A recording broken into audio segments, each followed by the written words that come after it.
say you're sorry.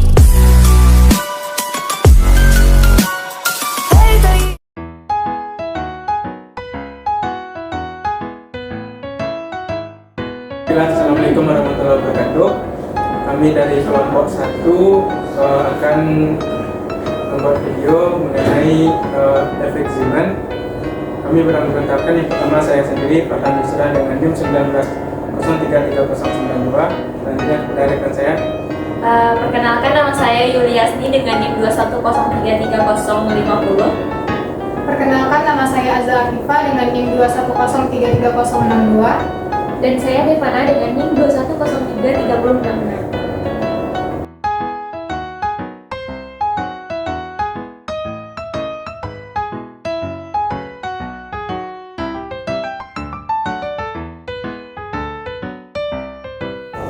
Baiklah, sebelum kita masuk ke percobaan dari efek Zeeman, di sini saya akan menjelaskan sedikit tentang tujuan dari percobaan efek Zeeman. Yaitu yang pertama, tujuannya yaitu membandingkan nilai magneton bor hasil pengukuran dengan nilai teoritis. Yang kedua, mengamati garis tengah triplet dan garis pada saat B sama dengan 0. Kemudian mengamati tingkat energi pada saat kita K sama dengan 0 dan kita K sama dengan 1. Kemudian yang keempat, mengamati pita saat polarisator dinolkan. Dan yang terakhir tujuannya yaitu mengamati pola pita pada saat kondisi magnetesis. Baik, untuk selanjutnya, untuk alat dan bahan dari eksperimen efek Zeeman ini, yang pertama yaitu ada tunable DC power supply, yang mana fungsinya untuk mengatur tegangan DC. Kemudian ada elektromagnetik untuk menghasilkan medan magnet. Kemudian ada teslameter untuk mengukur besarnya medan magnet. Nah, kemudian di sini ada polarizer, yang mana polarizer ini berfungsi untuk mempolarisasi cahaya. Kemudian ada interferometer, fungsinya untuk mengukur interferensi cahaya. Nah, kemudian ada kamera lensanya untuk merekam pita dari medan magnet. Kemudian yang terakhir yaitu ada optic tracks untuk mengatur polarizer, analizer, dan kamera. Baik, saya akan menjelaskan prosedur percobaan 90 dek, 0 dek, dan no pole. Untuk melakukannya, yang pertama yang harus kita lakukan adalah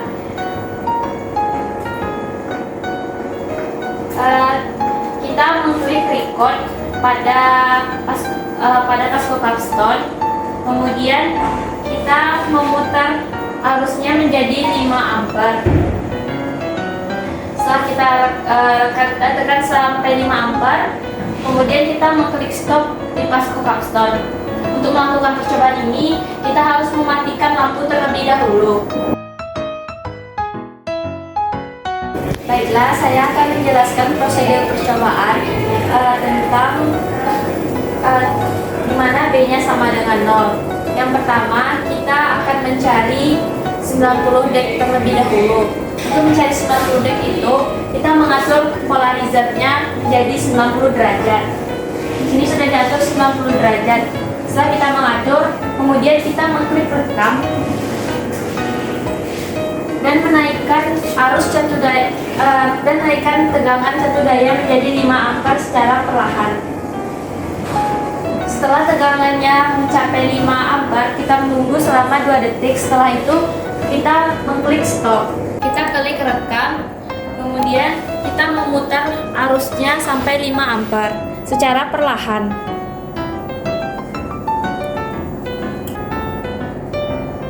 Setelah sampai 5 ampere, kita tunggu selama 2 detik, kemudian klik stop.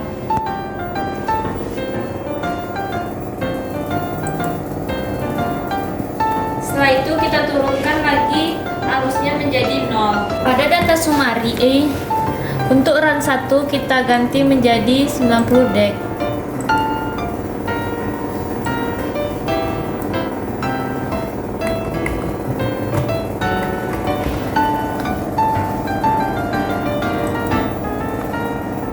Untuk percobaan 0 dek dan no pole, cara kerjanya sama, yang beda hanya polarizernya. Untuk Untuk yang 0 dek, kita mengubah polarizer ini menjadi 0 derajat. Untuk caranya sama dengan yang 90 dek. Untuk yang nopol, kita melepaskan polarizer. Dan caranya pengambilan datanya juga sama dengan 90 dek. Baiklah, selanjutnya saya akan menjelaskan mengenai pengukuran dengan magnet axis. Yang pertama itu kita harus memutar elektromagnetiknya ini sebesar pertama kita harus melepas tekan inti besinya terlebih dahulu. Setelah dilepas, kita putar elektromagnetiknya ini sebesar 90 derajat.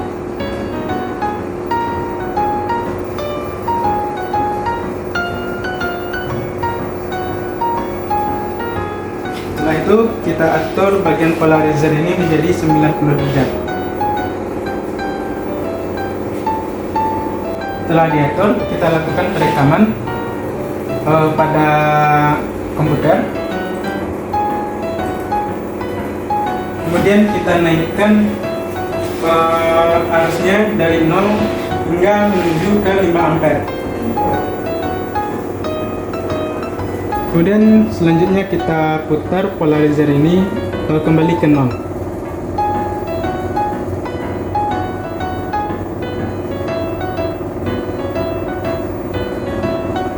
Dan kita lepas polarizer ini.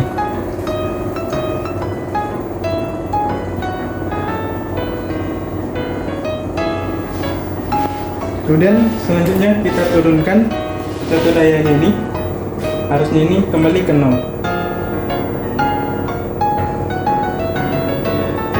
Baiklah, sekian praktikum mengenai magnet axis. Selanjutnya akan dilanjutkan dengan pengambilan data. Selanjutnya yaitu pengukuran besarnya medan magnet. Pertama kita mengeluarkan lampu merkuri dari elektromagnetik, kemudian mengukur besarnya medan magnet, kemudian mengamati teslameter, didapatkan pengukuran yaitu 0,99 T. Untuk mengukur tabel 1 yaitu dengan medan magnetnya 0, pertama kita harus tahu dulu pita yang ada pada kulit nolnya. Kemudian setelah itu baru kita ukur pita pada kulit pertama dengan menggeser ini.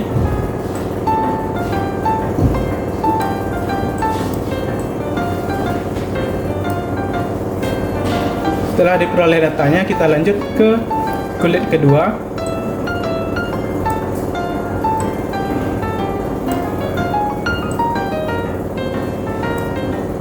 Kemudian kulit ketiga.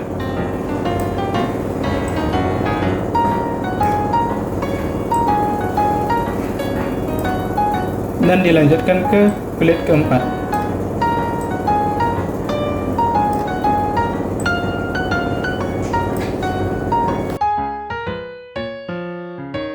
Dan untuk mengukur tabel yang kedua, itu nilai B-nya itu tidak sama dengan 0. Seperti pengukuran tadi, itu nilai B-nya adalah 6,89.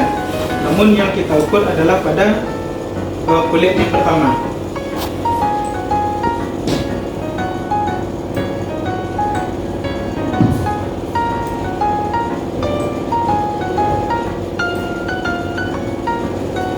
Pada kulit pertama ini kita ukur pada radius yang R-nya R-min, yaitu yang di dalam. Itu kita ambil sebanyak 3 titik.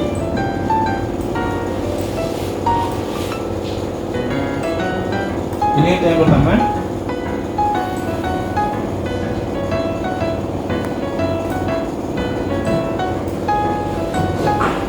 Ini yang kedua.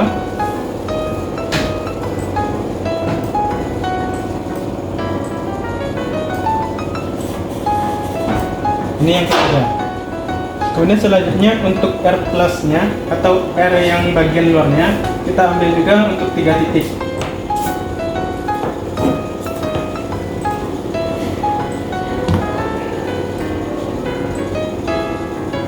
Ini yang pertama.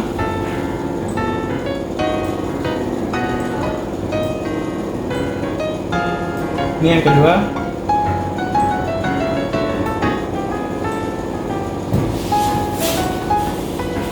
Ini yang ketiga. Kemudian selanjutnya untuk tabel 5.3 itu digunakan cara yang sama dengan tabel 5.2, hanya saja yang digunakan pada tabel 5.3 ini adalah kulit kedua dengan B-nya tetap yaitu 6,89. Kira-kira seperti ini. Untuk terminnya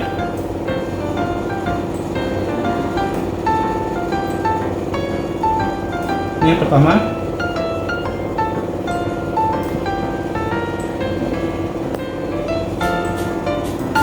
Ini yang kedua.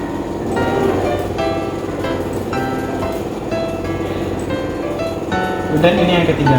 Sedangkan untuk R plusnya atau R yang ada di luarnya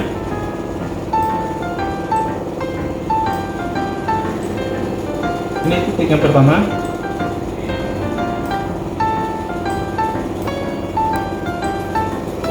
Ini yang kedua.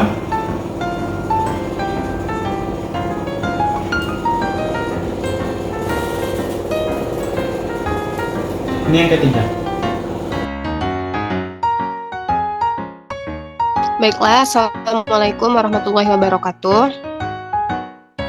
Yang terhormat Ibu Putri Dwi Sundari SPD MPD selaku dosen pengampu mata kuliah eksperimen fisika modern.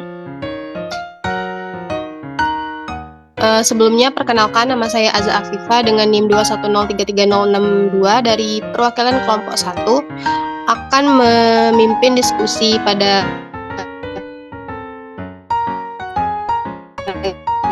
hari ini.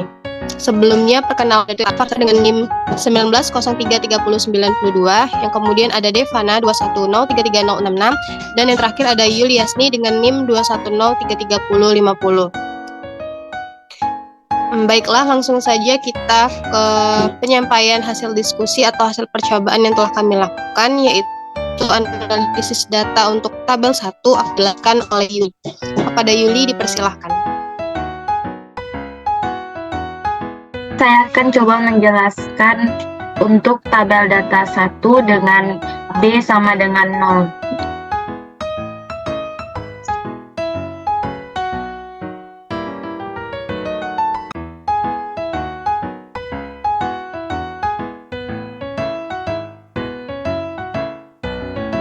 Di mana pada tabel 1 ini dengan K-nya 4, radiannya 0,84 M dan C0-nya didapatkan 6,780 M pangkat minus 2. Ini diperoleh dari rumus C0 sama dengan K per RK kuadrat dikurang L0 kuadrat.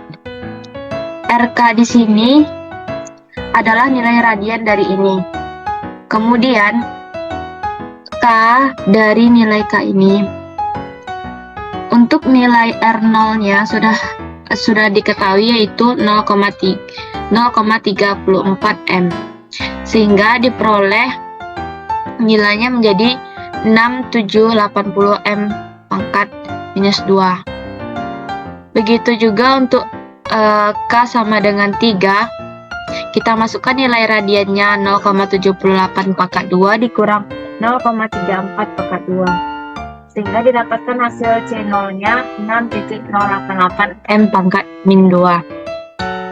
Untuk kulit K sama dengan 2, C0-nya didapat 6,803 M pangkat minus 2. Untuk K sama dengan 1, diperoleh nilai C0-nya 6,920 M pangkat minus 2. Kemudian kita mencari nilai rata-rata dari C0-nya dengan menggunakan rumus sigma C0 per N. Kita masukkan nilai C0 tadi, kita tambahkan kemudian dibagi 4, didapatlah nilai dari C0 rata-ratanya 6,648 meter pangkat minus 2. Sekian penyampaian dari saya kembalikan ke moderator.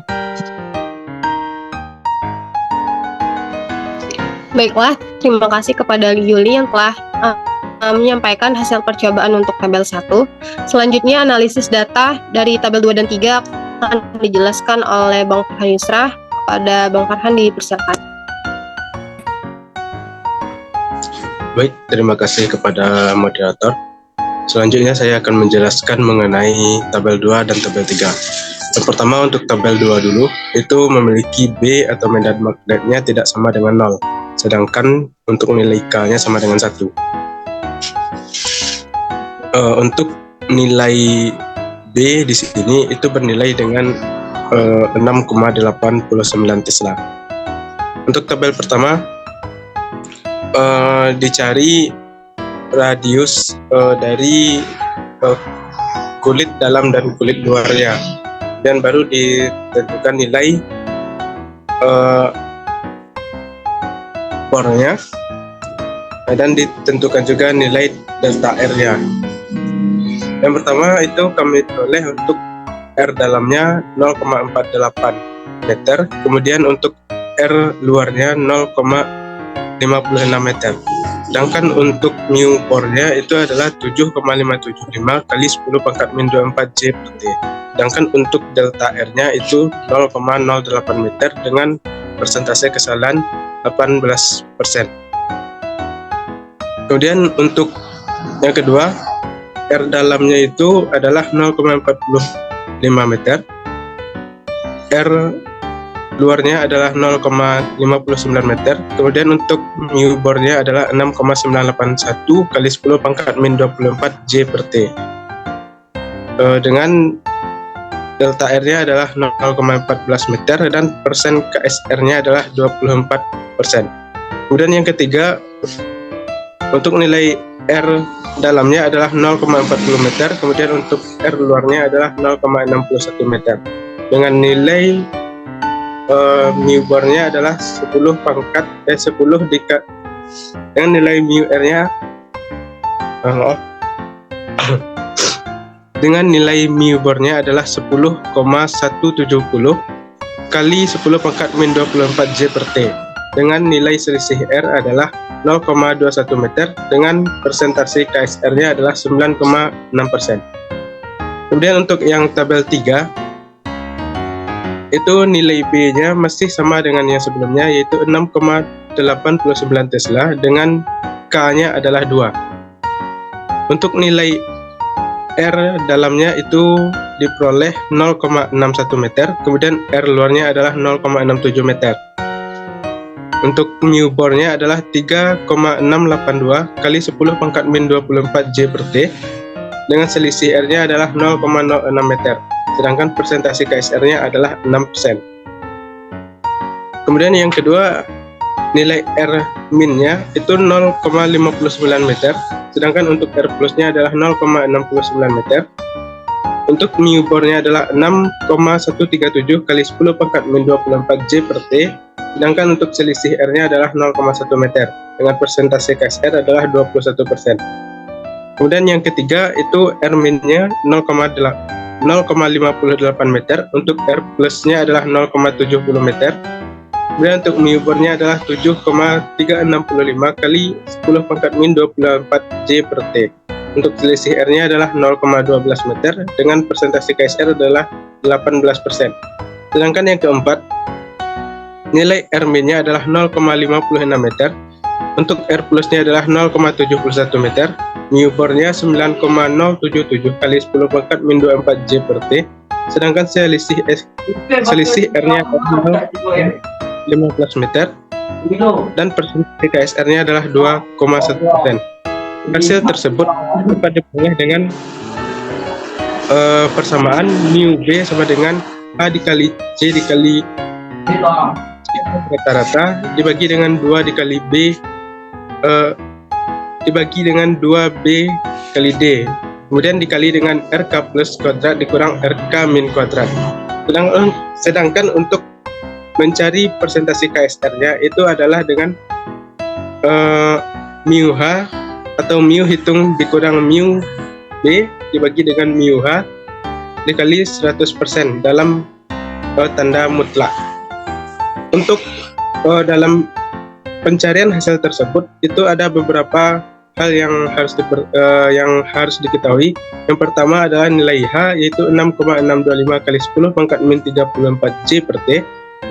Kemudian untuk nilai C adalah 3 kali 10 pangkat 8 meter per second.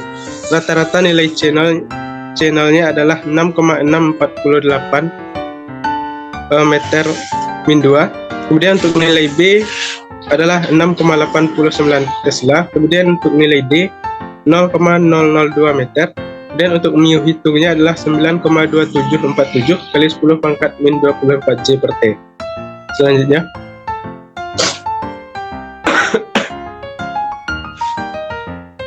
untuk mencari standar deviasi dari rata-rata untuk mu B, itu adalah rata-rata mu B sama dengan sigma dari mu B dibagi dengan jumlah data. Kemudian untuk nilai S-nya itu adalah akar dari sigma mu B dikurang dengan mu B rata-rata dibagi dengan jumlah data. Untuk tabel 2 itu ketika dimasukkan nilainya, mu B rata-rata sama dengan 7,575 dikali 10 pangkat min 24 ditambah 6,981 kali 10 pangkat min 24 ditambah 10,170 kali 10 pangkat min 24 J per T itu dibagi dengan 3. Hasil yang diperoleh adalah 8,242 dikali 10 pangkat min 24 J per T.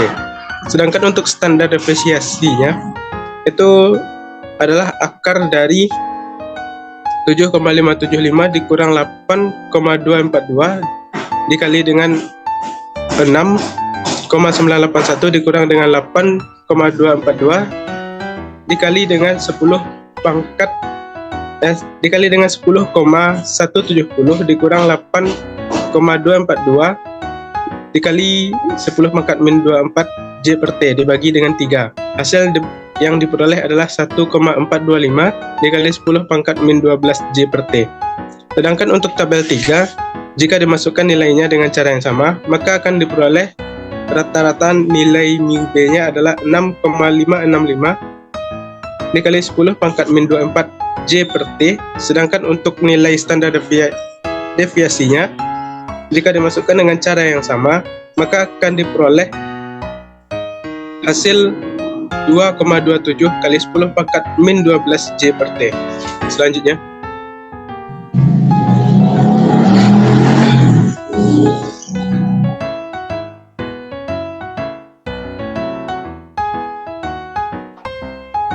sedangkan untuk standar deviasi dan rata-rata dari delta R itu digunakan persamaan. Yang pertama untuk nilai standar deviasinya itu akar dari sigma dikali dengan delta R dikurang delta R rata-rata dibagi dengan jumlah data.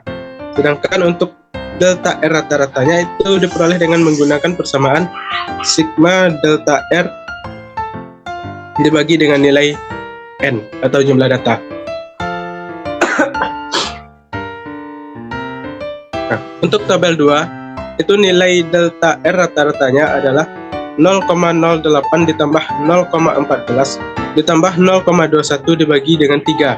Hasil yang diperoleh adalah 0,14 meter.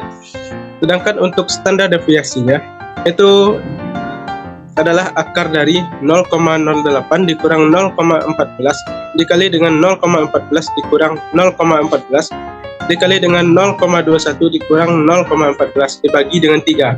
Hasil yang diperoleh adalah 0,053 meter. Sedangkan untuk tabel 3 itu nilai delta R rata-ratanya adalah 0,06 ditambah 0,1 ditambah 0,12 ditambah dengan 0,15 dibagi dengan 4. Hasil yang diperoleh adalah 0,125 meter. Sedangkan untuk standar deviasinya, jika dimasukkan dengan cara yang sama, maka nanti hasilnya akan diperoleh 0,084 meter. Selanjutnya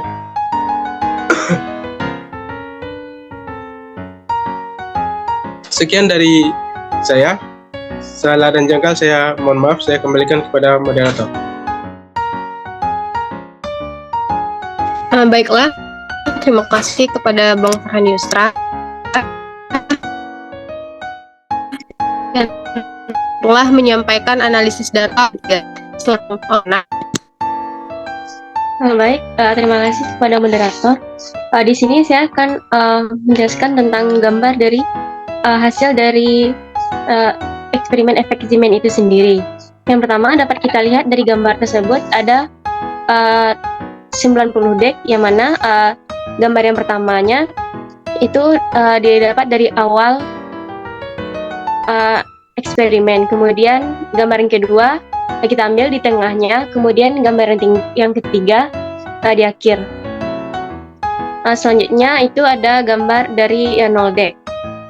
Untuk gambar yang pertama dapat kita lihat itu masih terlihat jelas polanya, sedangkan untuk gambar yang kedua masih terlihat jelas juga tapi agak buram, dan gambar yang ketiga itu gambar yang terakhir mungkin kurang terlihat. Next.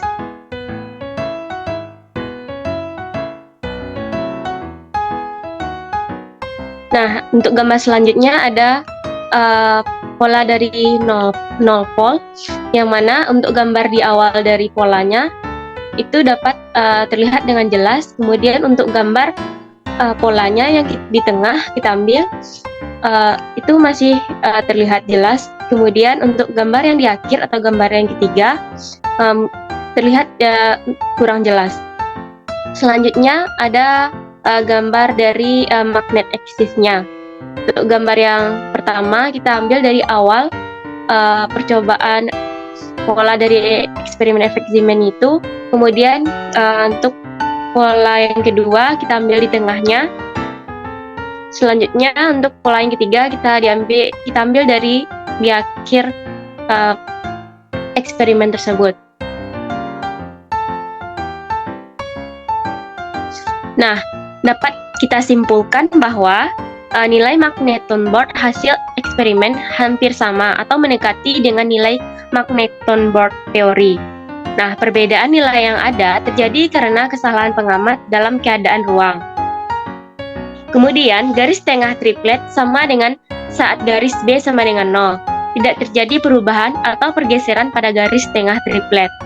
Kemudian, tingkat energi saat pita K sama dengan 0 dan pita K sama dengan 1, polanya terlihat jelas di awal, namun memudar ketika garisnya semakin melebar. Kemudian, saat polarisator dinolkan, keadaan pita terlihat, namun tidak sama dengan posisi pada saat polarizer 90 derajat, yang membuat pita tersebut terlihat jelas. Kemudian, pada saat magnet axis, posisi pola pita saat K sama dengan 1 terlihat jelas di awal, namun semakin lingkaran pola pitanya melebar, maka polanya akan terlihat buram. Baik, sekian yang dapat saya sampaikan. Saya kembalikan kepada moderator. Baiklah, terima kasih kepada Devana yang telah menyampaikan kesimpulan dari percobaan efek Zeeman ini.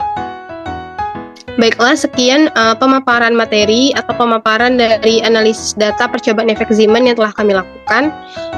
Kurang dan kesalahan dalam penyampaian kami mohon maaf. Saya akhiri. Wassalamualaikum warahmatullahi wabarakatuh. Oke, sekian penjelasan mengenai eksperimen efek Zeeman dari kami. Salah dan janggal kami mohon maaf. Kami akhiri. Assalamualaikum warahmatullahi